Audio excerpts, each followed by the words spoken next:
अस्सलामुअलैकुम वरहमतुल्लाहि वबरकातुहू। आज हम आपको बताएंगे कि ईद उल फितर की नमाज़ पढ़ने का क्या तरीक़ा है, किस तरीके से ईद की नमाज़ पढ़ी जाएगी। क्योंकि ये साल में एक मरतबा आती है तो इसमें लोग कंफ्यूज में रहते हैं कि किस तरीके से पढ़ी जाएगी, कैसे नियत की जाएगी, और उनको मालूम नहीं होता तो वो एक दूसरे के पीछे रहते हैं और नमाज को एक दूसरे को देख कर के नमाज को पूरा करते हैं। तो हमें जान लेना चाहिए कि ईद की नमाज़ पढ़ने का क्या तरीक़ा है। तो सबसे पहले ईद की नमाज में नियत का मसला आता है कि नियत कैसे करनी है।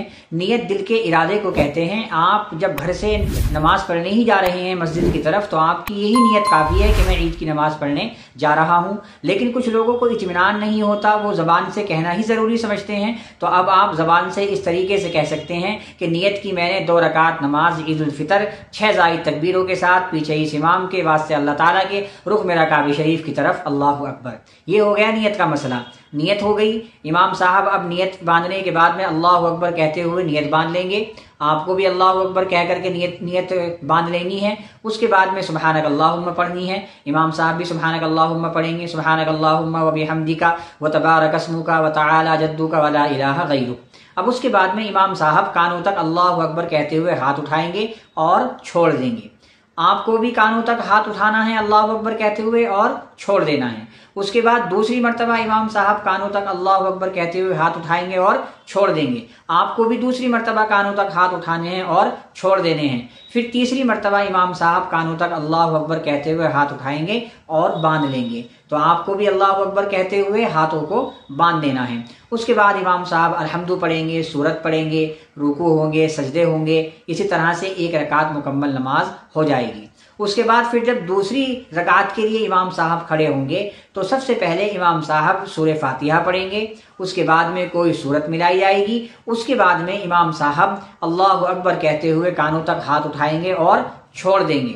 आपको भी पहली मर्तबा में अल्लाहु अकबर कहते हुए कानों तक हाथ उठाना है और छोड़ देना है।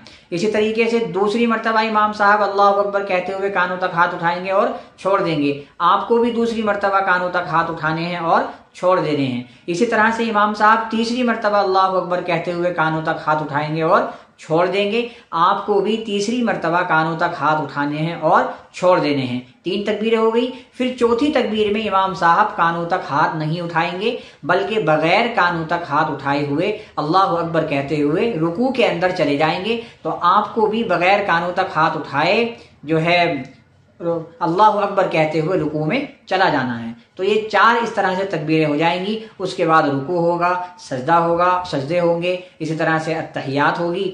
बाकी नमाज तो वैसी ही होती है जैसे कि और नमाजें होती हैं। सिर्फ ये तकबीरों में आदमी जो है कंफ्यूज हो जाता है। तो आप इसको अच्छे से समझ लीजिए।